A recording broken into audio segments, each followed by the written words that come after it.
নমস্কার বন্ধুরা, মাই হোমস্টাইল রেসিপিতে আপনাদের সবাইকে স্বাগত জানাই। আজ আমি তৈরি করব মোচার বড়া। এটা গরম গরম চায়ের সাথে ও ডাল ভাতের সাথে খেতে অসাধারণ লাগে। আমার আজকের রেসিপি যদি আপনাদের ভালো লাগে তাহলে আমার চ্যানেলটি সাবস্ক্রাইব করবেন। চলুন তাহলে বানিয়ে ফেলি মোচার বড়া। প্রথমে নিয়ে নিলাম একটু নুন আর একটু হলুদ দিয়ে 5 থেকে 10 মিনিটের মতো সেদ্ধ করে নেওয়া মোচা।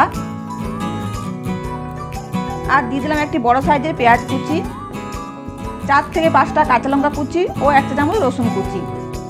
আর দিয়ে দিচ্ছি 2 টেবিল চামচ নারকেল কোড়া আর 2 টেবিল চামচ বেসন। আর দিয়ে দিলাম 50 গ্রাম ভেজে গুঁড়ো করে নেওয়া চীনাবাদাম। এরকম একটু দানা দানা করে গুঁড়ো করে দিতে হবে। আর দিয়ে দিচ্ছি 1 চামচ লঙ্কা গুঁড়ো, 1/2 চা চামচ গোলমরিচের গুঁড়ো।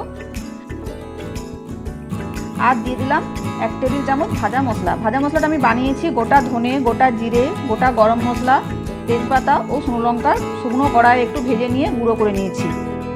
আর দিয়ে দিচ্ছি স্বাদ মতো নুন। এবার সব উপকরণগুলি ভালো করে হাত দিয়ে মেখে নেব।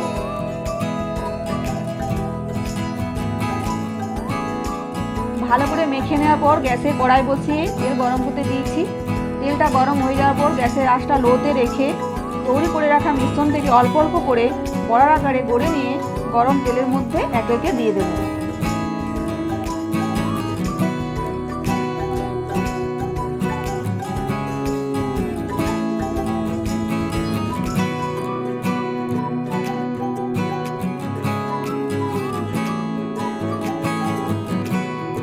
বড়ার একদিকটা হয়ে যাওয়ার পর আরেক দিকটা উল্টে দিচ্ছি।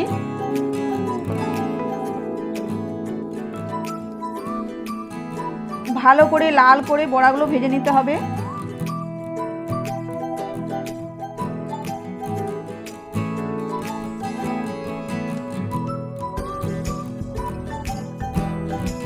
বড়াগুলো লাল করে ভেজে নেওয়া হয়ে গেছে, তুলে নিচ্ছি।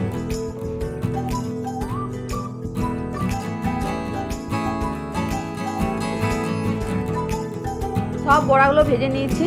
আপনাদের যদি আমার আজকের রেসিপি ভালো লাগে তো আমার এই ভিডিওটিতে লাইক, কমেন্ট, শেয়ার করবেন। আর আমার চ্যানেলে নিত্য নতুন রেসিপির আপডেট পেতে চ্যানেলটি সাবস্ক্রাইব করবেন। আর পাশে থাকা বেল আইকনটি টিপতে একদম ভুলবেন না। আমার নেক্সট ভিডিওর জন্য অপেক্ষা করুন। তখন ভালো থাকবেন, সুস্থ থাকবেন।